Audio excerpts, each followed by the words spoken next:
Dear listener, welcome to A Tale of Mystery with Hercule Poirot. Tonight, we enter Harrington Manor, a grand old house in England's misty hills, 1928. Secrets hide in its shadows. A storm brews, and murder waits. An invitation brings Poirot to unravel a deadly puzzle. Listen closely. Clues are everywhere. Can you solve it before Poirot? Now begin death in the drawing room. Poirot's fatal invitation. Chapter 1. The arrival at Harrington Manor. The autumn dusk draped itself over the English countryside like a velvet shroud, casting long shadows across the winding road to Harrington Manor. The air, thick with the scent of damp leaves and the promise of rain, carried a chill that seemed to whisper of secrets untold. It was the autumn of 1928, a time when the world balanced precariously between the gaiety of the jazz age and the undercurrents of old grievances. And into this brooding landscape arrived Hercule Poirot, the diminutive Belgian detective whose reputation for untangling the most intricate human puzzles preceded him like a herald. Poirot's motor car, a sleek Daimler, driven by a taciturn chauffeur, crunched along the gravel drive, its headlights slicing through the gathering gloom. The manor loomed ahead, a Tudor edifice of weathered stone and ivy, its mullioned windows glowing faintly, as if reluctant to reveal the dramas within.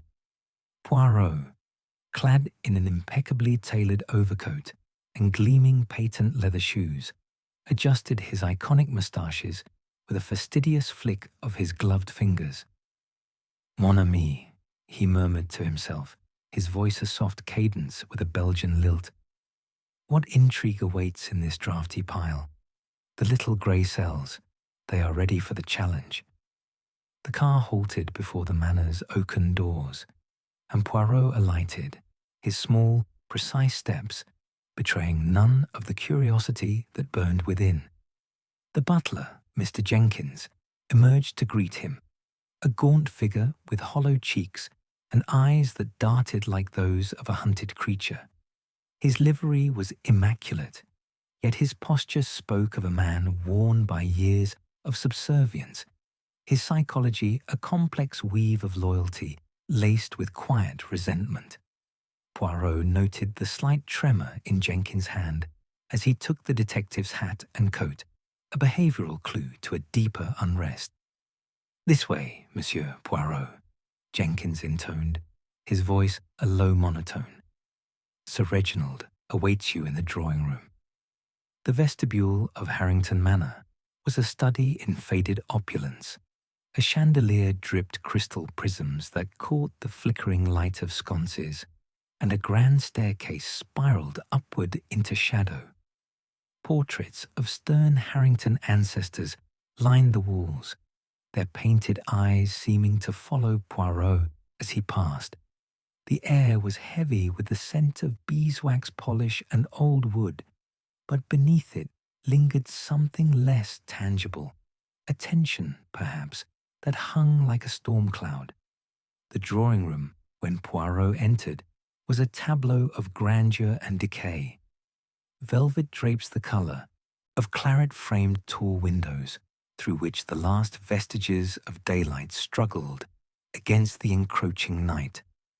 A fire roared in the immense hearth, casting dancing shadows across a Persian rug worn thin by generations of footsteps.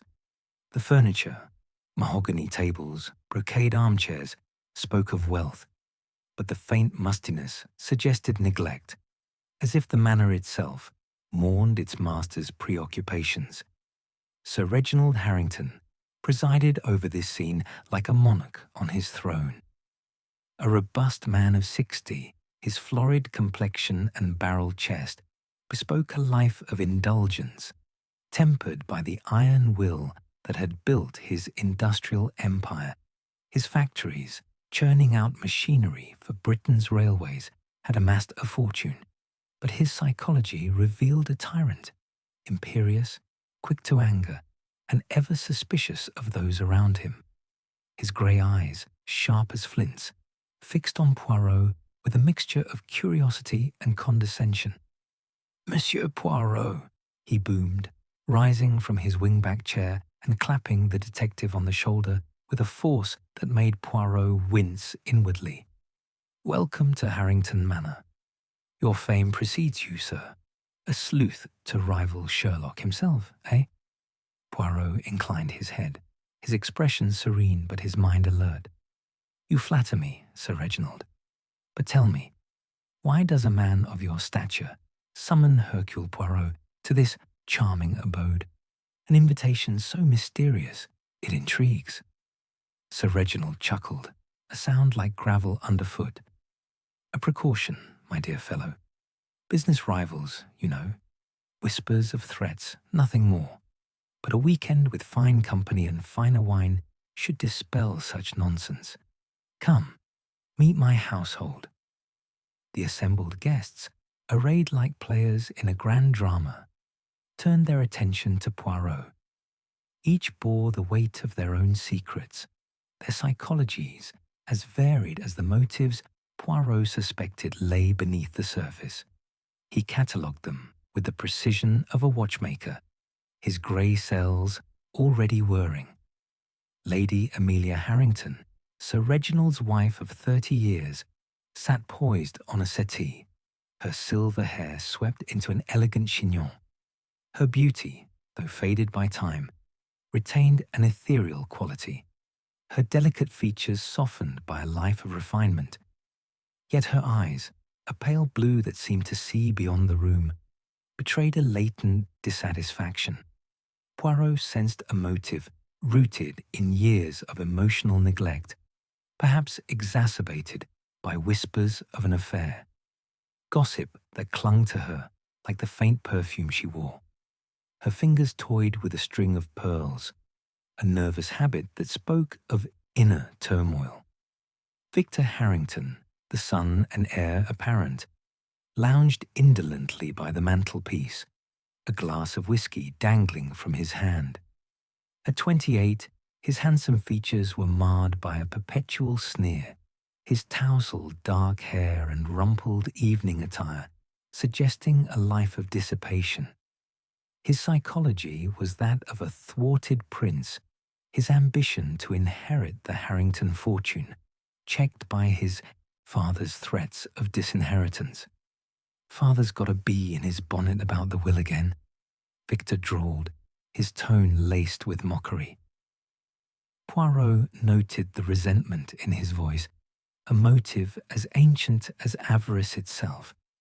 Miss Eliza Thorne, Sir Reginald's secretary, hovered near a writing desk, her slender frame clad in a severe grey dress.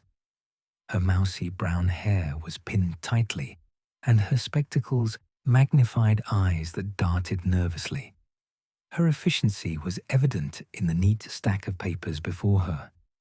Yet Poirot detected an undercurrent of desperation, perhaps unrequited affection for her employer, or a secret more perilous. Her hands trembled slightly as she adjusted her glasses, a psychological clue to a heart in turmoil. Colonel Archibald Blakely, a comrade from Sir Reginald's days in the Boer War, occupied an armchair near the fire, puffing on a cigar that wreathed his weathered face in smoke. Broad-shouldered and barrel-chested, his bristling moustache and ruddy complexion gave him the air of a retired warrior. Yet his jovial facade masked a grudge, Poirot suspected, born of old debts, financial or otherwise, left unpaid.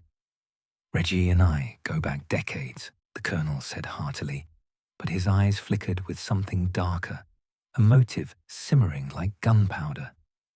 Dr. Miriam Lang, the family physician, stood apart, her sharp features and clinical gaze softened by an elegant evening gown. At 40, her auburn hair was streaked with grey, and her posture suggested a woman accustomed to authority. Her psychology, however, hinted at ethical quandaries. Perhaps a medical error concealed, a secret that could ruin her. Her fingers drummed lightly on the arm of her chair, a behavioral pattern Poirot filed away for later scrutiny.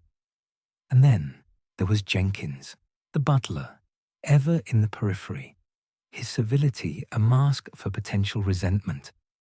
His gaunt frame moved with mechanical precision as he offered drinks, but Poirot noted the tightness around his mouth, a clue to years of swallowed indignities.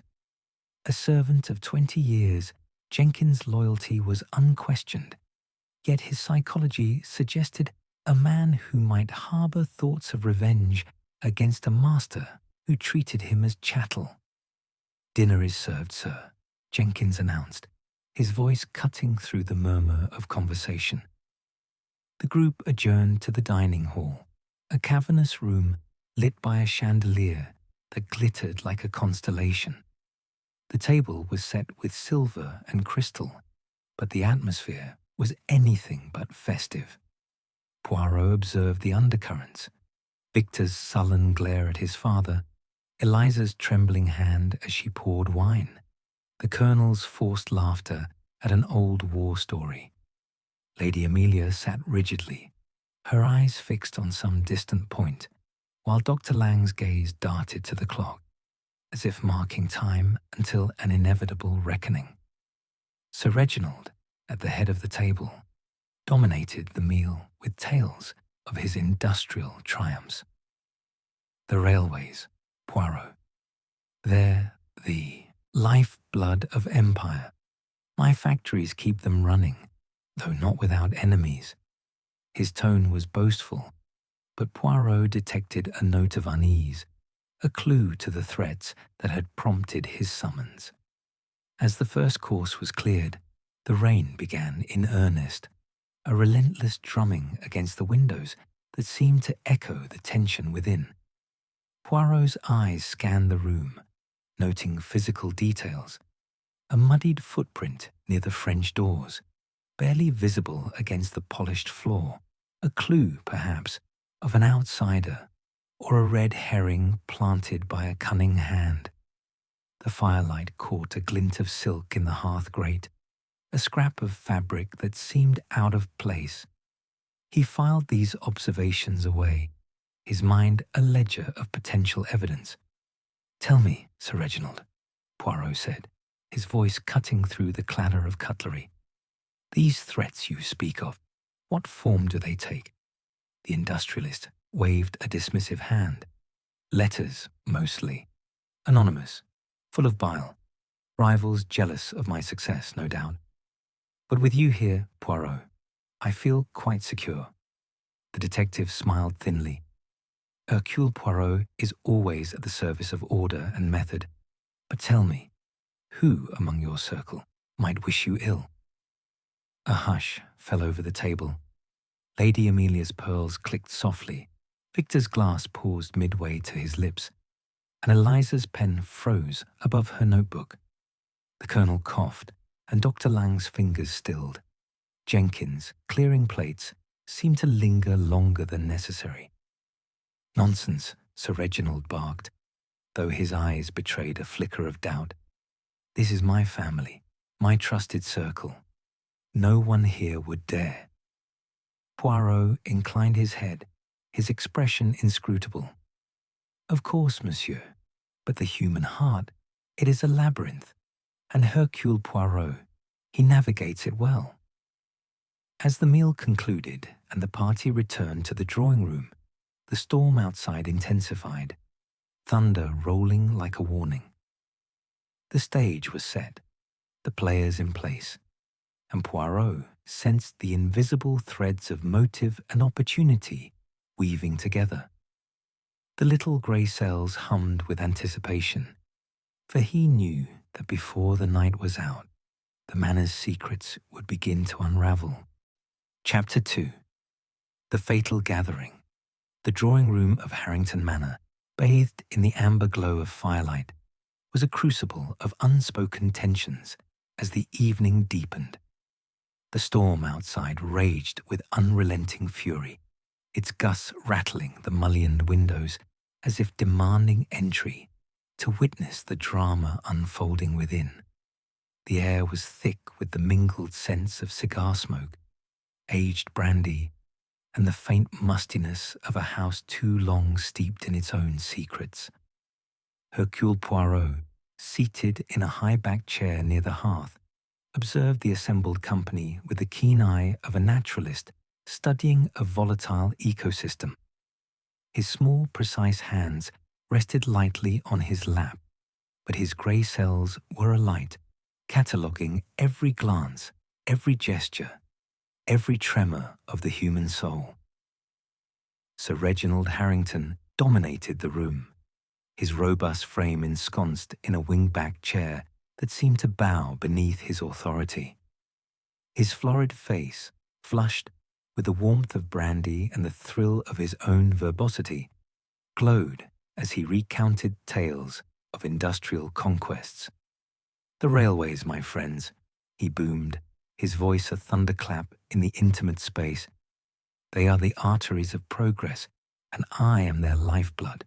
Competitors may snarl, but Harrington triumphs." His grey eyes, sharp and unyielding, swept the room, daring contradiction. Yet Poirot noted a flicker of unease beneath the bluster, a psychological clue, perhaps, to vulnerabilities hidden behind the tycoon's bravado. Lady Amelia Harrington, seated on a velvet settee, toyed with her pearl necklace, the beads clicking softly in a rhythm that betrayed her agitation. Her silver hair caught the firelight, framing a face still lovely but etched with lines of quiet endurance. Her psychology was a tapestry of resignation, woven with threads of defiance. Whispers of an affair, Poirot mused, might conceal a deeper motive, neglect perhaps, or a longing for freedom from her husband's domineering shadow. "Darling," she interjected, her voice soft, yet carrying an edge, "must we dwell on business? The storm oppresses the spirit so." Victor Harrington, lounging against the mantelpiece with a whiskey glass dangling carelessly, snorted derisively. His dark hair was tousled, his evening attire rumpled, as if he had dressed with deliberate disdain for decorum. At 28, his handsome features were marred by a sneer that spoke of a soul curdled by entitlement and frustration. "Mother, father's spirit thrives on pounds sterling," he drawled, his tone venomous. "Disinheritance threats do wonders for one's soul, don't they?" The words were a barb, and Poirot noted the flare of Sir Reginald's nostrils, a motive as old as Cain and Abel, rooted in greed and filial resentment. "Insolent pup," Sir Reginald snapped, his face purpling. "You'll learn respect, or you'll find yourself penniless. Mark my words." The threat hung in the air, a psychological spark that ignited suspicion in Poirot's mind. Victor's inheritance was a prize worth killing for, but did the son have the cunning to execute such a deed? Miss Eliza Thorne, the secretary, perched on the edge of an ottoman, her notebook open but untouched, her mousy brown hair pinned severely, and her spectacles magnified eyes that darted nervously toward her employer.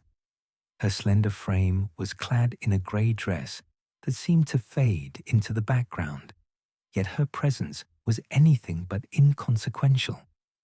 Poirot detected an undercurrent of desperation in her furtive glances, perhaps unrequited affection, or a secret more perilous, a psychological clue that warranted scrutiny. "Sir Reginald," she ventured timidly, "perhaps we might review the accounts." "Quiet, woman!" Sir Reginald cut her off, his tone sharp.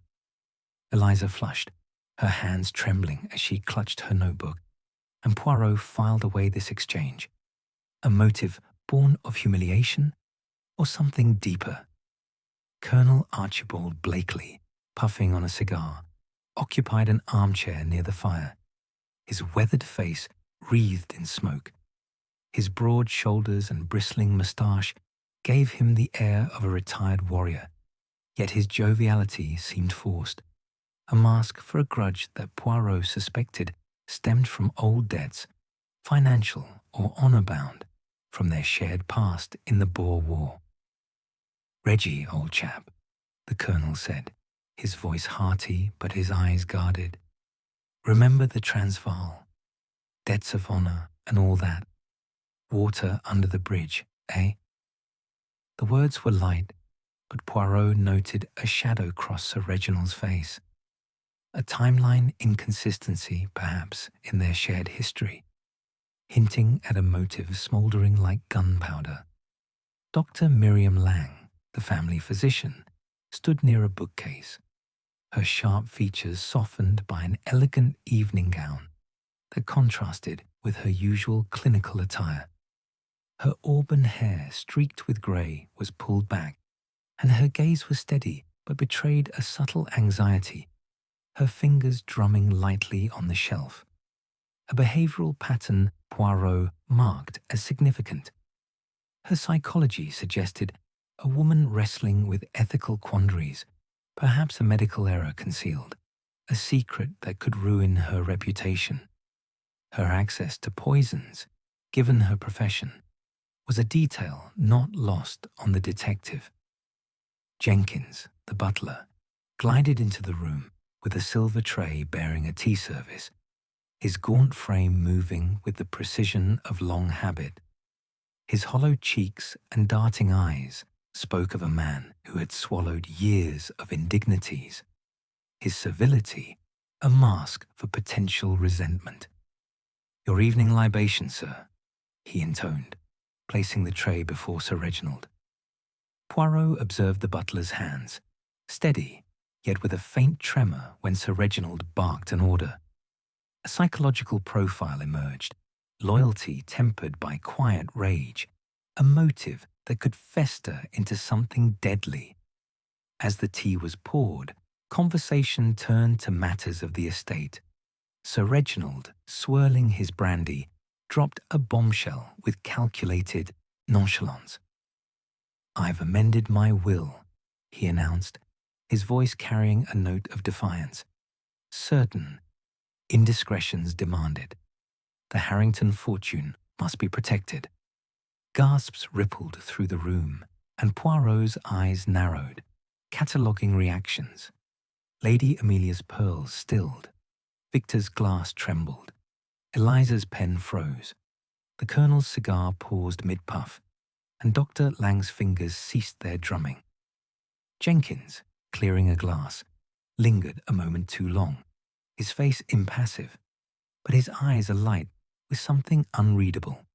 The announcement was a spark in a powder keg, igniting motives of money, revenge, and secrets. Poirot's mind whirred, noting the timeline. The tea was served at precisely 9:45 p.m., Jenkins moving with mechanical efficiency. The sugar bowl, placed centrally, was accessible to all, but who had the opportunity to tamper? The detective's gaze swept the room, seeking physical clues, a smudge on the tray, perhaps from a gloved hand. A faint scent of almonds, unnoticed by the others, lingered near the tea, a clue to the method of death, though not yet manifest.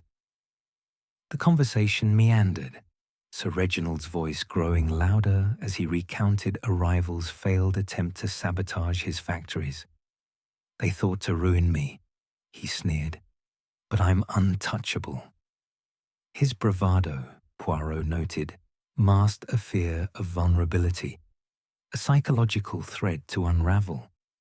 Lady Amelia excused herself briefly, citing a headache, her absence noted by Poirot as a potential opportunity, though for what, he could not yet say. Victor, emboldened by a whisky, leaned forward. "Father, your untouchable empire won't save you from your own family. You've made enemies closer to home." The words were reckless, and Sir Reginald's face darkened, but before he could retort, Jenkins re-entered with fresh cups, his movements precise, but his eyes averted, a behavioral clue of suppressed emotion. Poirot, sipping his own tea, untouched by sugar, a precaution, observed the interplay. Eliza's flushed cheeks as Sir Reginald dismissed her suggestion, the Colonel's forced chuckle at a war anecdote, Dr. Lang's clinical detachment as she commented on Sir Reginald's health. "Your heart, Sir Reginald," she said, her voice measured, "requires care. Stress is a silent killer." The irony, Poirot mused, might prove prophetic. At 9:50 p.m., as the clock chimed the hour, Sir Reginald reached for his tea, laced unbeknownst to all with cyanide, a poison insidious, swift, and silent, concealed in the sugar bowl. The industrialist sipped, his face contorting in sudden agony. "Poison. The tea," he gasped, his voice a strangled cry as he clutched his throat. His robust frame convulsed, and he collapsed in a heap, the teacup shattering on the floor, its contents pooling like an accusation. Chaos erupted. Lady Amelia screamed, her pearls scattering as she rose. Victor swore, his glass crashing to the ground. Eliza froze, her notebook tumbling from her lap. The Colonel bellowed for a doctor, forgetting Dr. Lang's presence, while Jenkins stood rooted, his tray clattering. Dr. Lang rushed forward, her clinical instincts overriding shock. "Cyanide," she declared, her nose wrinkling at the faint almond-like scent. "He's gone." Poirot, ever composed, rose with the calm of a man who had seen death in all its guises. "Mes amis," he said, his voice cutting through the pandemonium, "do not touch the scene. Hercule Poirot will uncover the truth." His eyes swept the room, noting physical evidence. The spilled tea, a muddied footprint near the French doors, despite the locked windows, and a scrap of silk caught in the hearth grate. A clue or a red herring. The timeline was critical. Jenkins had served at 9:45, the poison acting within minutes. Who had access to the sugar bowl in that narrow window? Lady Amelia, trembling, clutched Poirot's arm. "Who could do this?" she whispered, her eyes wide with fear. Or guilt? Victor's sneer was gone, replaced by a pallor that suggested shock, or perhaps a performance. Eliza's spectacles glinted as she retrieved her notebook, her hands shaking. The Colonel's cigar lay forgotten, his face ashen, while Dr. Lang's composure cracked, her fingers resuming their nervous drumming. Jenkins, clearing the shattered cup, moved with a slowness that Poirot found telling. The storm outside roared, thunder punctuating the silence within. Poirot's gaze lingered on the sugar bowl, its innocuous appearance belying its deadly secret. "The little grey cells," he murmured. "They begin their work." Motives swirled like the storm. Money for Victor, revenge for the Colonel, secrets for Eliza, fear for Dr. Lang, resentment for Jenkins, and perhaps betrayal for Lady Amelia. The drawing room, once a haven of civility, had become a stage for murder, and Poirot was determined to unmask the player who had scripted this fatal act. Chapter 3. The shadow of suspicion. The first light of dawn crept over the rain-soaked hills of rural England, casting a pallid glow through the mullioned windows of Harrington Manor. The storm had abated, leaving behind a landscape sodden and forlorn, as if the earth itself mourned the tragedy within. The drawing room, now a cordoned shrine to Sir Reginald Harrington's demise, bore the indelible marks of death, his wing-back chair askew, a shattered teacup swept into a corner by a zealous constable, and the faint, lingering scent of almonds that clung to the air like a ghost. Hercule Poirot stood at the room's centre, his egg-shaped head tilted in contemplation, his patent leather shoes gleaming despite the grim circumstances. The little grey cells, as he so fondly called them, were ablaze with the task of untangling the web of deceit spun the previous night. The local constabulary, led by the earnest but overmatched Inspector Caldwell, had arrived at first light, their boots tracking mud across the manor's polished floors, a detail that made Poirot wince inwardly. Caldwell, a burly man with a walrus moustache and a penchant for stating the obvious, deferred to Poirot's reputation with a mixture of awe and resentment. "Poison, eh, Monsieur Poirot?" he said, scratching his head. "Nasty business. Cyanide in the tea, Dr. Lang says. But who'd do such a thing to Sir Reginald?" Poirot's eyes twinkled with the patience of a schoolmaster addressing a slow pupil.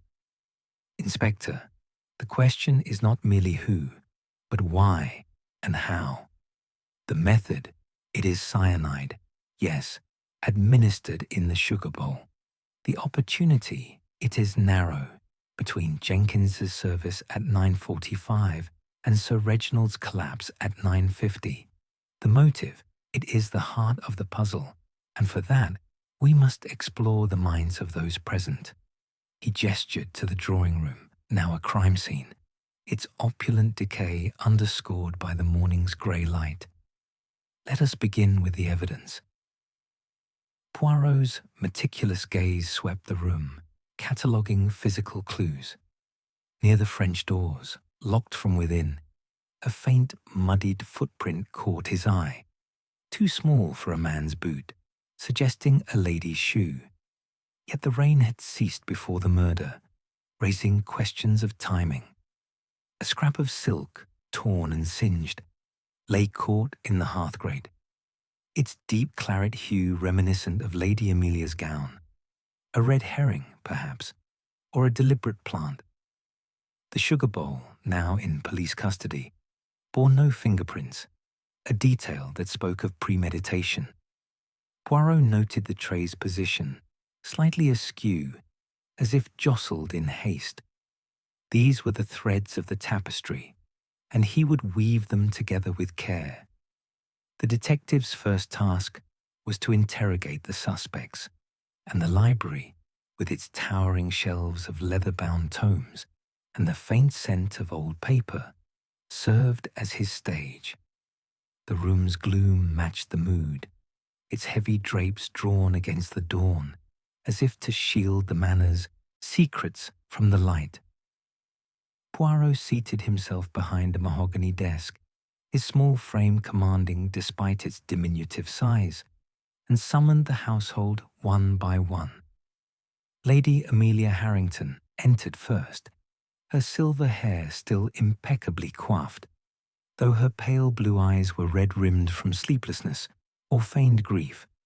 She wore a morning dress of black silk, its severity accentuating her fragile beauty.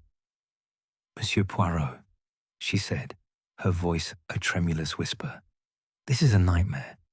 Reginald was difficult, but I loved him, despite everything." Her fingers clutched her pearls, a nervous habit that Poirot noted as a psychological clue. Her alibi was simple.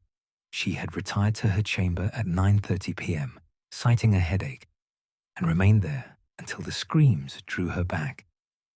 Yet a maid's testimony, overheard by Poirot, placed Lady Amelia in the corridor near the drawing room at 9:40, speaking in hushed tones with an unseen figure, a timeline inconsistency or deliberate misdirection.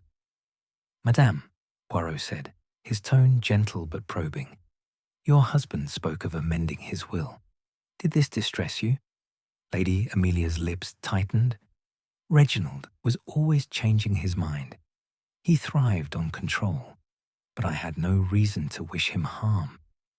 Her eyes flickered, betraying a motive, perhaps emotional neglect, or the threat of a divorce that would strip her of status. Poirot filed this away, noting the claret silk of her gown from the previous night, so like the scrap in the hearth. Victor Harrington followed, slouching into the chair with the insolence of youth. His dark hair was dishevelled, his eyes bloodshot from whiskey or fear. "Father was a brute," he said bluntly, his sneer returning. "But murder? Preposterous. I'd rather drink myself to death than risk the gallows." His motive was glaring. Disinheritance. The new will, Sir Reginald had hinted, might leave Victor penniless, a blow to his dissipated lifestyle. Yet his alibi was ironclad. He had been in the billiard room, arguing loudly with the Colonel, a fact corroborated by a footman. Poirot tested the physical evidence. Victor's boots, examined earlier, bore no mud matching the footprint near the French doors. A red herring, or simply an innocent man. "Monsieur Victor," Poirot pressed, "your father's threats, they angered you, no?" Victor shrugged. "Anger's one thing, poison's another. I'm no chemist." His flippancy masked a deeper resentment, but Poirot sensed no guile in his timeline. A psychological profile of greed, but not necessarily cunning. Miss Eliza Thorne entered next, her mousy brown hair pinned tightly, her spectacles glinting in the dim light. Her grey dress seemed to merge with the library's shadows, but her trembling hands betrayed her agitation. "I was devoted to Sir Reginald," she said, her voice barely above a whisper. "He trusted me with his affairs." Yet her eyes darted to the floor, and Poirot detected a psychological undercurrent, unrequited love, or perhaps a secret she feared exposed. Her alibi placed her in the kitchen, overseeing the tea service, but a scullery maid reported seeing her linger near the sugar bowl at 9:42, a timeline inconsistency that set Poirot's grey cells humming. "Mademoiselle," he said, "your devotion, it was personal, perhaps." Eliza flushed scarlet.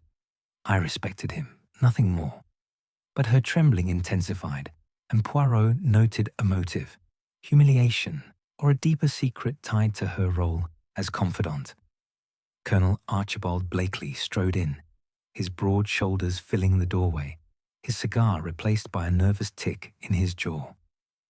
"Reggie and I were comrades," he said, his voice gruff. "Old grudges. Bah, we settled our scores in the Transvaal." Yet his eyes avoided Poirot's, and the detective recalled the shadow that had crossed Sir Reginald's face at the mention of old debts, a psychological clue to a motive rooted in pride or betrayal. The Colonel's alibi was vague. He claimed to have been in the billiard room with Victor, but his timeline wavered, placing him near the drawing room at 9:43, according to a passing footman. "Colonel," Poirot said, "these debts of honour, were they truly settled?" Blakely blustered. "Trifles, man, nothing to kill over."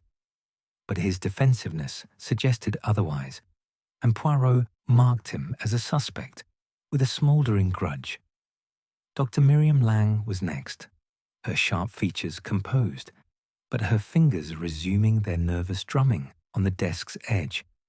Her auburn hair was pulled back, and her clinical gaze met Poirot's with defiance. "As his physician, I warned Reginald about his heart," she said. "Stress was his enemy, not poison." Yet her access to cyanide, a staple in medical practice, was damning, and her psychology hinted at a secret, perhaps a medical error concealed, a motive born of fear. Her alibi placed her in her room at 9:30, but the maid's testimony suggested she was seen near the drawing room tray at 9:40, another timeline discrepancy. "Doctor," Poirot said, "your knowledge of poisons, it is extensive, oui?" Dr. Lang's lips thinned. "I save lives, Monsieur Poirot, not take them." But her drumming fingers betrayed her, and Poirot noted a psychological profile of competence masking guilt. Finally, Jenkins, the butler, entered, His gaunt frame stooped, as if bearing the weight of the manor's secrets. His hollow cheeks and darting eyes spoke of a man who had endured years of civility. His psychology, a blend of loyalty and suppressed rage. "I served faithfully," he said, his voice flat. "Sir Reginald was demanding, but I had no cause to harm him." Yet Poirot recalled the tremor in his hands as he served the tea, a behavioral clue to resentment. Jenkins's alibi was solid. He was in the kitchen until 9:45, corroborated by staff, but his proximity to the sugar bowl made him a figure of interest. "Monsieur Jenkins," Poirot said, "your loyalty, it was tested perhaps by your master's treatment." Jenkins' eyes flickered. "He was my employer, sir. I did my duty." But the tightness around his mouth suggested a motive, revenge for years of indignities. As the interrogations concluded, Poirot retreated to the drawing room, his mind a whirl of clues. A physical discovery deepened the mystery. A letter, tucked in Sir Reginald's desk, revealed Eliza's knowledge of a scandal, an affair perhaps, or a business deal gone awry. Was she blackmailing him, or was she his confidant?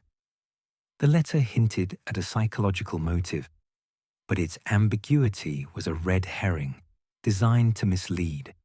The day waned, the manor's shadows lengthening like the suspicions within.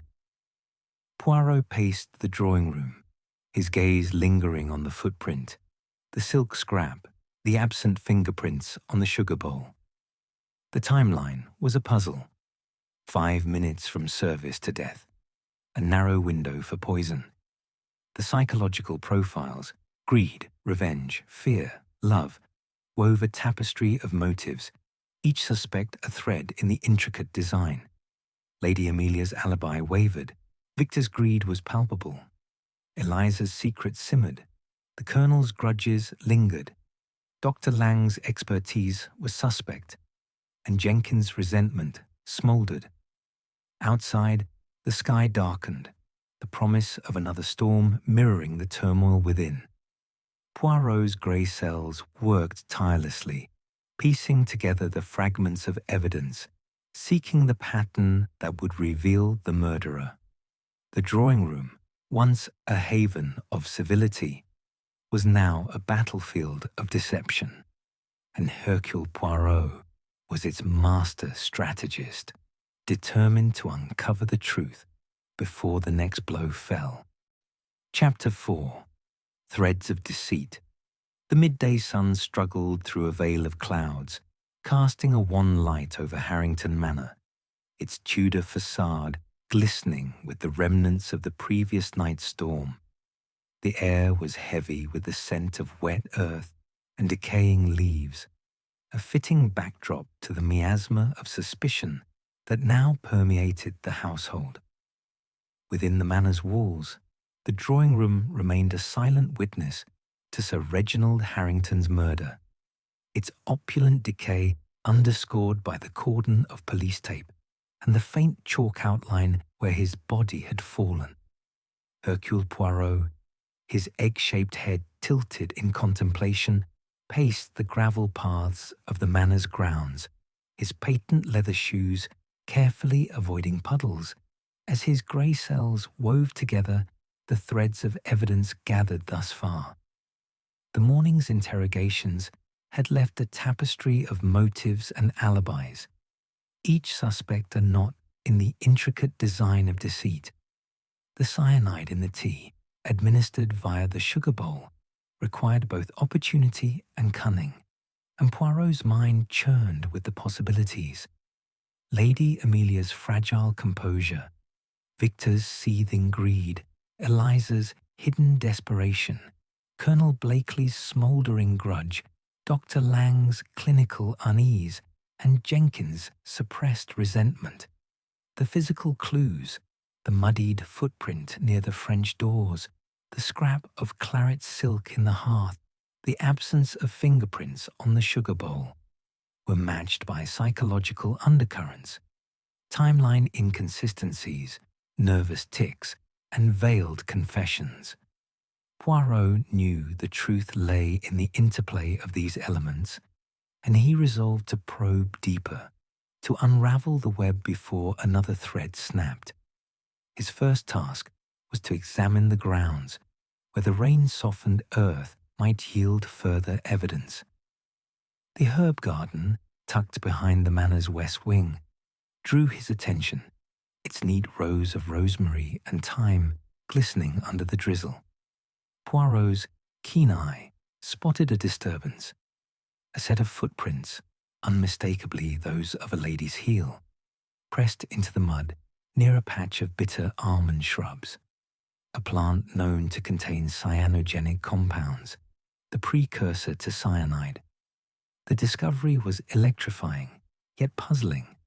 The footprints were fresh, but the rain had ceased before the murder, suggesting they were made earlier or deliberately preserved. A red herring, perhaps, or a clue to the poison's source. Nearby, a cigar butt, sodden but intact, bore the faint monogram of Victor Harrington's preferred brand, yet his alibi placed him in the billiard room at the critical hour. Poirot pocketed the butt, his mind noting the discrepancy. A misdirection or an oversight by the killer. Returning indoors, Poirot sought out Lady Amelia in the conservatory, a glass-walled haven filled with wilting ferns and the faint hum of a radiator. She stood by a potted orchid, her black morning dress stark against the greenery, her silver hair catching the muted light. "Monsieur Poirot," she said, her voice trembling, "this house feels like a tomb. I cannot bear it." Her fingers twisted her pearls, a psychological clue to her unrest. Poirot's tone was gentle but incisive. "Madame, last night you spoke of indiscretions. Did Sir Reginald's will, or perhaps his suspicions, threaten you?" Lady Amelia's eyes widened, then dropped. "He knew of a dalliance years ago. He threatened divorce, to leave me nothing." The confession was a revelation, a motive rooted in betrayal and fear of ruin. Yet her alibi held. The maid confirmed her absence from the drawing room during the critical 5 minutes, though her corridor rendezvous at 9:40 remained unexplained. Was it with a lover or a co-conspirator? Poirot noted the claret silk of her gown, so like the hearth scrap, but her composure suggested innocence or a masterful performance. Next, Poirot sought Victor in the billiard room, where the young man was idly chalking a cue, his sneer replaced by a pallor that spoke of sleeplessness. "Father's death changes nothing," he said bitterly. "The will's still a mystery, and I'm still the scapegoat." His psychology was clear. Greed tempered by frustration, a man who craved the fortune but lacked the patience for subtlety. Poirot tested him. "Monsieur Victor, your cigar butt in the herb garden, it places you near a source of cyanide." Victor's eyes flashed. "I smoked there yesterday afternoon, not last night. Check the footman's word. I was here, arguing with Blakely." The alibi held, but Poirot noted the cigar's placement. Too convenient, perhaps a plant to implicate the heir. In the library, Poirot found Eliza Thorne sorting papers, her spectacles glinting as she worked with feverish intensity. Her mousy hair was dishevelled, her hands trembling, a behavioural clue to mounting pressure. "Mademoiselle," Poirot said, "the letter in Sir Reginald's desk, speak of it." Eliza paled. "It was a draft about a business deal. I knew nothing of blackmail." Yet her timeline wavered. The scullery maid's testimony placed her near the sugar bowl at 9:42, and a search of her room, conducted by Inspector Caldwell, had uncovered an empty vial, its label scrubbed clean. "Planted," Eliza cried, but Poirot's grey cells hummed. a red herring, or evidence of her desperation. Colonel Blakely was in the smoking room, his broad frame hunched over a decanter of brandy. His jovial facade had crumbled, his moustache twitching with unease. "Reggie owed me," he admitted when pressed. "A debt from the war, money and honor. He promised repayment, then reneged. The grudge was a potent motive, but his alibi was shaky. The footman placed him near the drawing room at 9:43, contradicting his billiard room claim. "Colonel," Poirot said, "your war tales omit this debt. Why?" Blakely blustered. "Old news, man, not worth killing over." Yet his defensiveness suggested a deeper wound, a psychological thread of pride betrayed. Dr. Miriam Lang was in her guest room, reviewing medical notes with a clinical detachment that Poirot found telling. Her auburn hair was pulled back, her sharp features taut with strain. "Sir Reginald's heart was weak," she said, her voice steady but her fingers drumming. "A behavioral clue to anxiety. I warned him, but he ignored me." Poirot's question was pointed. "Madame, your access to cyanide, it is unmatched. And your presence near the tray at 9:40, it is noted." Dr. Lang's eyes narrowed. "I was checking his pulse, nothing more. I'm a healer, not a killer." Yet her timeline faltered, and Poirot recalled a rumor of a past medical error, a secret Sir Reginald might have leveraged, a motive born of fear. Jenkins, found in the pantry polishing silver, was a study in stoic endurance. His gaunt face was impassive, but his eyes darted when Poirot mentioned the sugar bowl. "I served as always, sir," he said. "No time to tamper." Yet a kitchen maid reported his lingering near the tray, and Poirot probed deeper. "Monsieur Jenkins, Sir Reginald's treatment of you, it was harsh, no? Your brother, sacked unjustly perhaps." Jenkins stiffened. "My duty was to the manor. I bore no grudge." But his trembling hands betrayed a psychological profile of suppressed rage, a motive simmering beneath his servility. As noon approached, Poirot returned to the drawing room, where Inspector Caldwell was cataloguing evidence with the enthusiasm of a man out of his depth. The detective's mind churned. The footprints in the herb garden suggested a woman, but Dr. Lang wore sensible shoes, not heels. The silk scrap implicated Lady Amelia, but its singed edge suggested deliberate planting. The empty vial in Eliza's room was suspicious, but too obvious. A misdirection? The cigar butt pointed to Victor, yet his alibi held. The Colonel's grudge and Dr. Lang's expertise were damning, but their timelines wavered. Jenkins' resentment was palpable, but his opportunity was constrained. A new clue emerged, a smudged ledger in Sir Reginald's study, revealing a recent payment to Dr. Lang. Hush money, perhaps, for a botched treatment years ago. The psychological motive was clear: fear of exposure. Yet the ledger also noted a loan to the Colonel, never repaid, fueling his bitterness. Eliza's letters hinted at a business scandal, but no direct blackmail.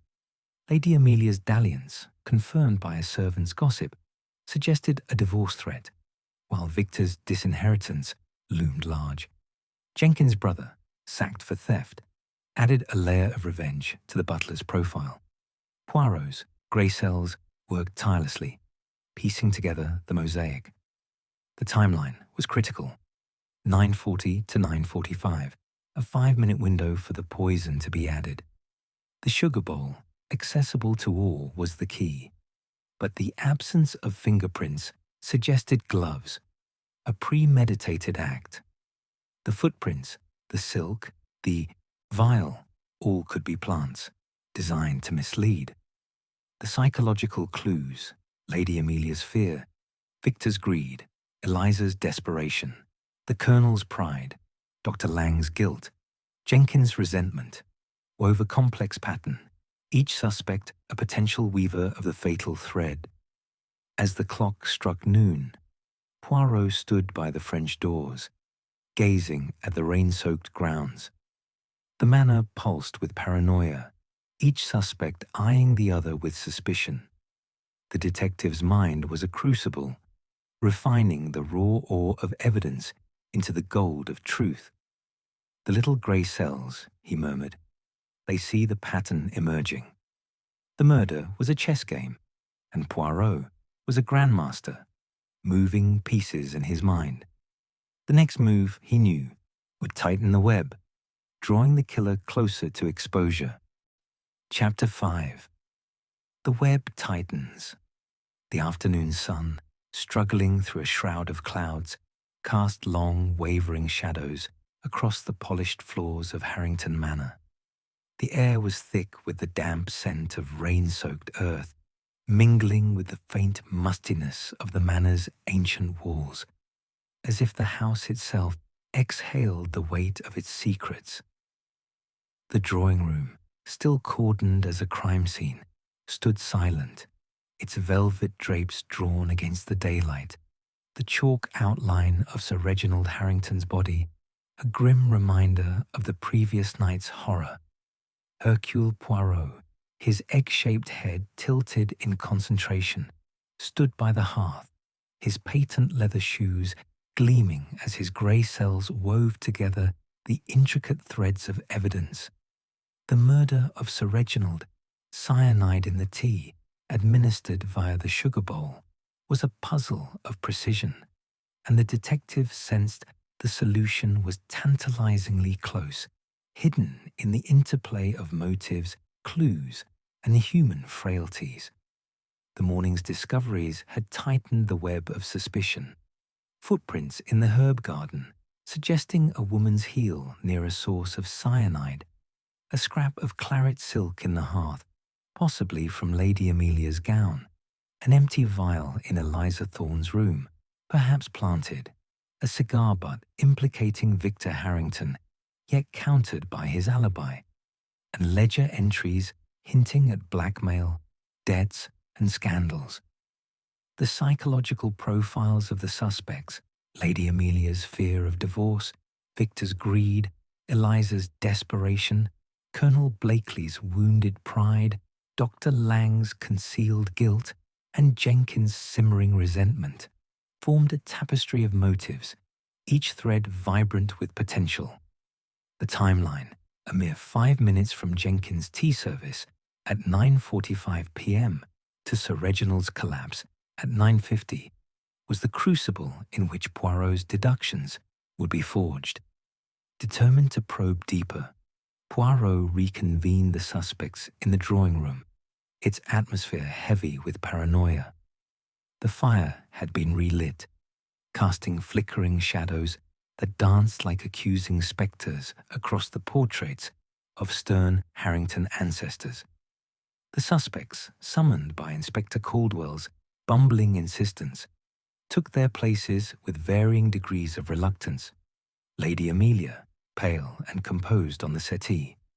Victor, slouching by the mantel with a scowl.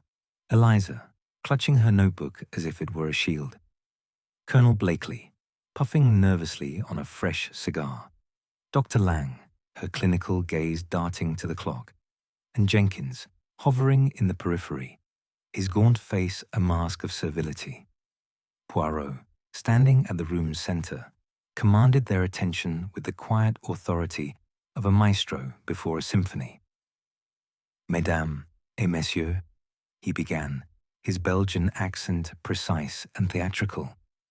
"The murder of Sir Reginald Harrington is a crime of method and motive. The cyanide, it was in the sugar bowl, yes, but who placed it there? The clues, they are many, but the truth, it hides in the shadows of your hearts. Let ears examine, with the little grey cells, the evidence before us." He paced slowly, his eyes sweeping the room. The footprint near the French doors, Ladies' heels, yet the rain had ceased before the murder. A clue or a deception. The silk in the hearth.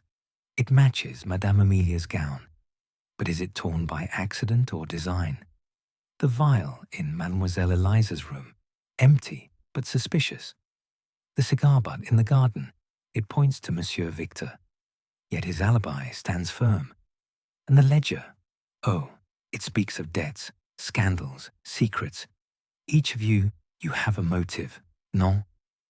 Lady Amelia's pearls clicked softly, her voice trembling as she spoke. Monsieur Poirot, you cannot think I would harm Reginald. He was my husband, despite his faults. Her eyes, red-rimmed, suggested grief, but Poirot noted the timeline discrepancy.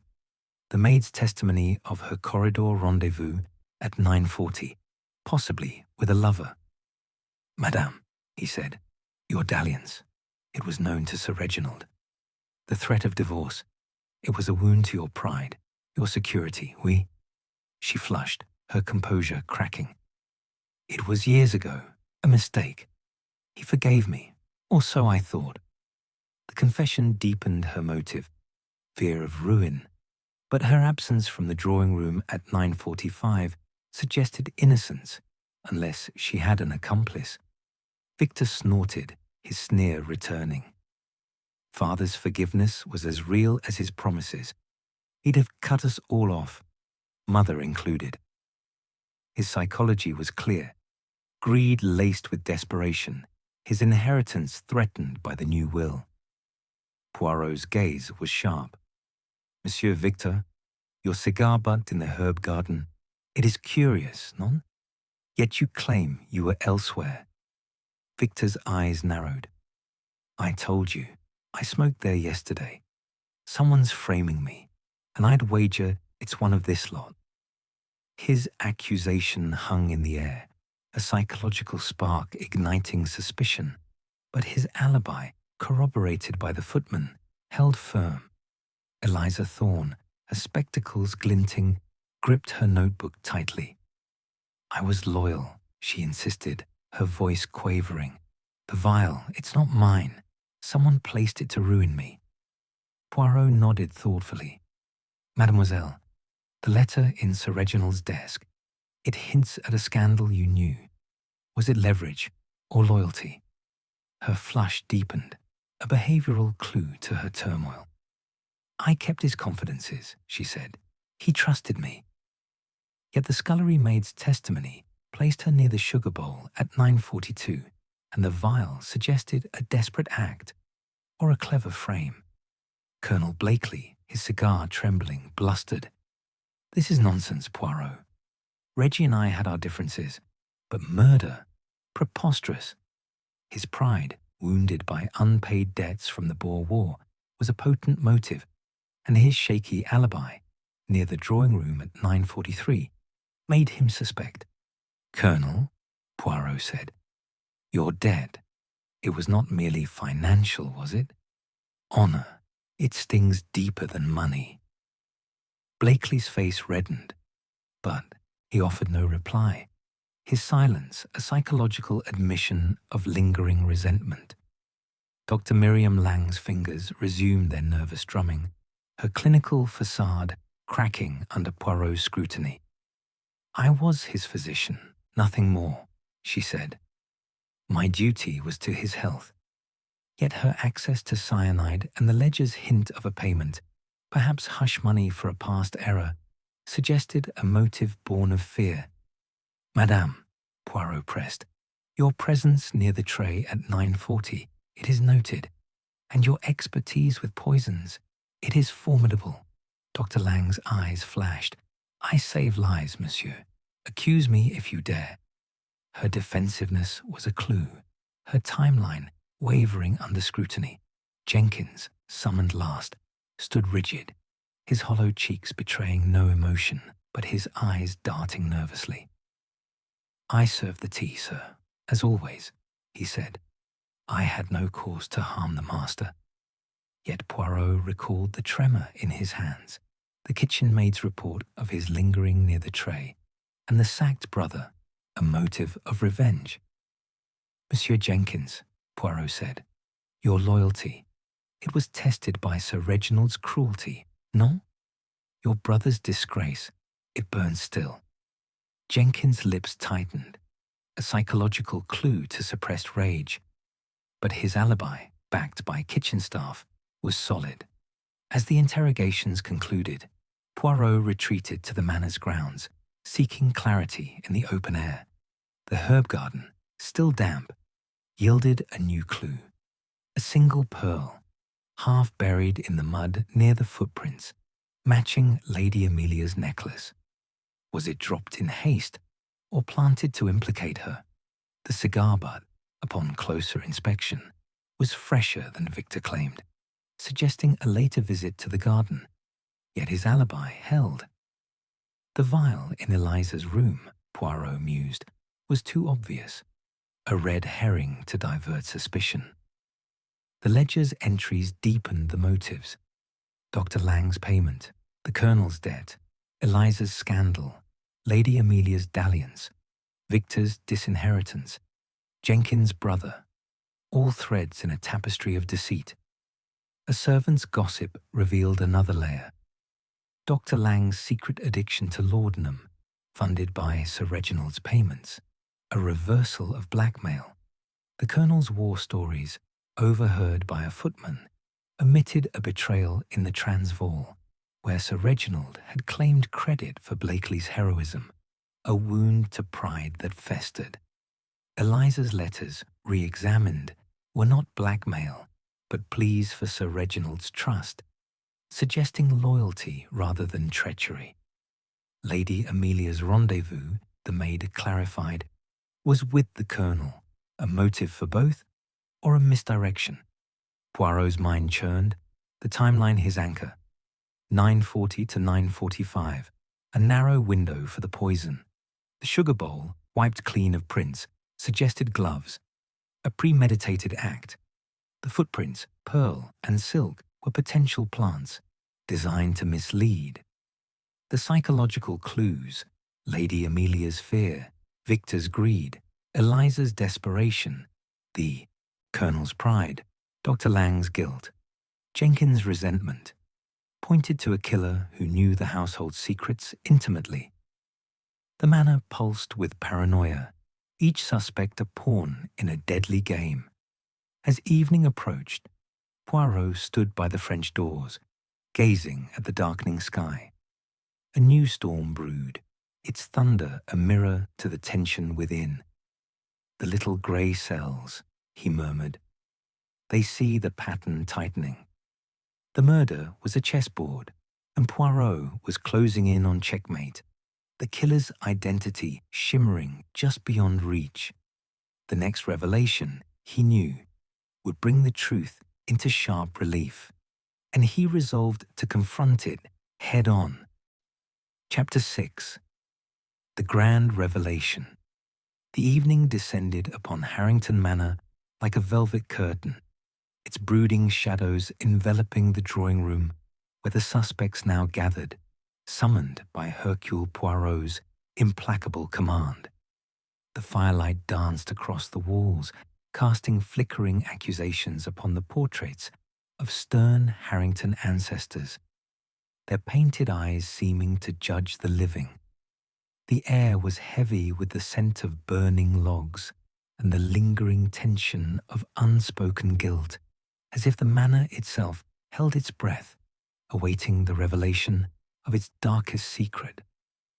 The storm, which had abated at dawn, returned with renewed fury, its thunder rolling like a drumbeat to underscore the drama unfolding within. Poirot stood at the centre of the room, his diminutive frame commanding the space with the authority of a conductor before a symphony. His patent leather shoes gleamed, his moustaches twitched with anticipation, and his grey cells, those indefatigable engines of deduction, hummed with the clarity of a puzzle nearing completion.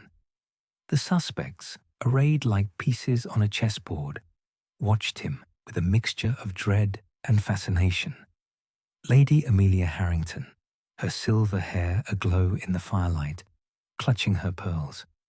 Victor Harrington, slouched by the mantel, his sneer replaced by unease. Miss Eliza Thorne, her spectacles glinting as she gripped her notebook. Colonel Archibald Blakely, his cigar forgotten, his broad shoulders tense. Dr. Miriam Lang, her sharp features taut, her fingers drumming nervously. And Jenkins, the butler, hovering in the shadows, his gaunt face a mask of stoic endurance. Mesdames et messieurs, Poirot began, his Belgian accent precise and theatrical. We stand in the presence of a crime most heinous. The murder of Sir Reginald Harrington, poisoned by cyanide in his tea, a death swift and merciless.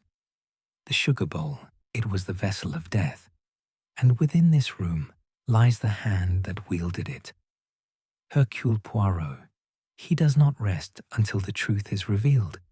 And tonight, the little grey cells, they have seen through the web of deceit.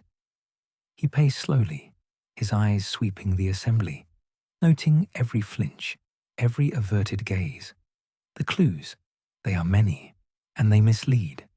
The footprint near the French doors, ladies' heels, yet the rain had ceased, suggesting a plant. The claret silk in the hearth, it matches Madame Amelia's gown. But is it torn by accident or design? The vial in Mademoiselle Eliza's room, empty and suspicious. A red herring, perhaps. The cigar butt in the herb garden, it points to Monsieur Victor, yet his alibi is firm. The ledger, it speaks of debts, scandals, payments, and the timeline, oh, so critical. 5 minutes from Jenkins' service at 9:45 to Sir Reginald's collapse at 9:50. Who had the opportunity, and why? Lady Amelia's pearls clicked softly, her voice trembling. Monsieur Poirot, surely you don't suspect me. I loved Reginald, despite his cruelties. Poirot's gaze was gentle but unrelenting. Madame, your dalliance, it was known to your husband. The threat of divorce, it was a motive, no? Yet your absence from the drawing room at 9:45, it is confirmed. But the silk scrap, it troubles me. Victor snorted, his eyes flashing. This is a farce. Father was a tyrant, but I didn't kill him. That cigar butt, you said yourself my alibi holds. Poirot nodded. Oui, Monsieur Victor, your greed is clear, but your opportunity, it is lacking. The cigar, it was placed to mislead. Eliza Thorne's hands trembled, her voice a whisper. I was loyal, monsieur. The vial, it was planted to frame me. Poirot's eyes narrowed. Mademoiselle, your letters, they speak of loyalty, not blackmail. Yet your presence near the sugar bowl at 9:42, it is noted. Colonel Blakely's moustache twitched, his voice gruff. Enough of this, Poirot. Reggie and I had our differences, but murder? Absurd. Poirot's tone was sharp. Colonel, your debt of honor, it festers still. Your presence near the drawing room at 9:43, it is suspicious, no? Dr. Lang's fingers stilled, her clinical gaze defiant. I'm a physician, not a killer. My duty was to save him. Poirot's eyes gleamed. Madame, your expertise with poisons, it is unmatched, and your presence near the tray at 9:40, it is troubling. Jenkins, his hollow cheeks pale, spoke softly. I served the tea, sir, nothing more. I bore no grudge. Poirot's gaze was piercing. Monsieur Jenkins, your brother's disgrace, it burns in your heart. Your hands, they trembled as you served. Poirot paused, letting the silence weigh upon them, the fire crackling like an accusation. Let us reconstruct, mes amis. The cyanide, it was in the sugar bowl, added between 9:40 and 9:45. The absence of fingerprints, it suggests gloves, a premeditated act. The footprints, the silk, the vial, the cigar, all are plants, designed to mislead. But the psychological clues, they do not lie. Greed, revenge, fear, love, betrayal. These are the threads of the tapestry. He turned to Lady Amelia. Madam, your dalliance with Colonel Blakeley. It was a secret Sir Reginald threatened to expose. The silk scrap, it was from your gown, but torn deliberately, no? Not by you, but to implicate you. Lady Amelia gasped, her hand flying to her mouth, but she did not deny it. To Victor, Monsieur, your greed is palpable, but your alibi is ironclad. The cigar butt, it was placed to cast suspicion, but you were in the billiard room. To Eliza, Mademoiselle, your love for Sir Reginald, it was unrequited, yet loyal. The vial, it was planted to frame you, and your letters, they confirm your devotion, not deceit. To Colonel Blakeley, your pride, it was wounded by Sir Reginald's betrayal in the Transvaal. Your debt, it festered, but your courage, it falters at murder. To Jenkins, Monsieur, your resentment, it is deep, but your hands, they tremble too much for the precision of poison. Poirot's gaze settled on Dr. Miriam Lang, her sharp features pale in the firelight. Madame Lang, it is you who wove this web. Your expertise with cyanide, it is unmatched. Your motive, it is hidden in the ledger, a payment from Sir Reginald, not for treatment, but to conceal a fatal error years ago, a misdiagnosis that cost a life. He threatened to expose you, to ruin your career. Your fear, it drove you to act. Dr. Lang's fingers froze, her eyes wide. You have no proof, she whispered, but her voice cracked. Poirot continued, relentless. The timeline, it betrays you. At 9:40, you were seen near the tray, checking Sir Reginald's pulse, you claimed. But the maid, she saw you linger, your gloved hand near the sugar bowl. The cyanide, you obtained it from the herb garden, where the bitter almond shrubs grow.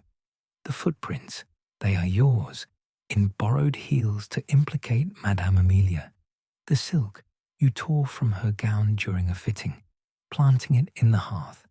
The vial, you placed in Mademoiselle Eliza's room, a cruel misdirection. He stepped closer, his voice a scalpel. Your psychological profile, it is clear. Competence masking guilt, fear of exposure driving you to murder. The drumming of your fingers, it betrays your anxiety. The payment in the ledger, it was blackmail reversed. Sir Reginald held your secret, and you silenced him. Dr. Lang crumpled, her clinical facade shattering. He was a monster, she sobbed. He threatened to destroy me, to tell the world of my mistake. I had no choice. Her confession echoed in the silent room, the thunder outside a final punctuation. Poirot's expression softened, but his resolve was firm. Madame, the choice to kill, it is never the only path. Justice, it must prevail. He turned to Inspector Caldwell, who stood agape. Inspector, you have your murderer. Take her. As Dr. Lang was led away, the room exhaled, the tension breaking like the storm outside. Lady Amelia wept softly. Victor stared into the fire. Eliza clutched her notebook. The Colonel slumped in his chair, and Jenkins bowed his head. The manor, freed from its secret, seemed to settle, its shadows less oppressive. Poirot adjusted his moustaches, a gesture of finality. The little grey cells, they do not err. The truth, it is always there, waiting to be seen. Soft, triumphant music rises, blending with the fading thunder and the crackle of the fire. Dear listener, thus concludes Death in the Drawing Room, Poirot's fatal invitation.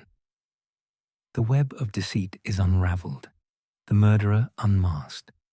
Until we meet again in the shadowed corridors of mystery, keep your wit sharp and your grey cells alert. For in the heart of every gathering there lies a puzzle, and Hercule Poirot, he will always find the solution. Thank you, dear listener, for joining this gentle journey tonight. May the story's quiet mystery and comforting atmosphere stay with you as you drift deeper into peaceful rest. Remember, there will always be another tale waiting for you here, ready to soothe, to comfort, and to carry you into sweet dreams. Until next time, sleep well, rest deeply, and good night.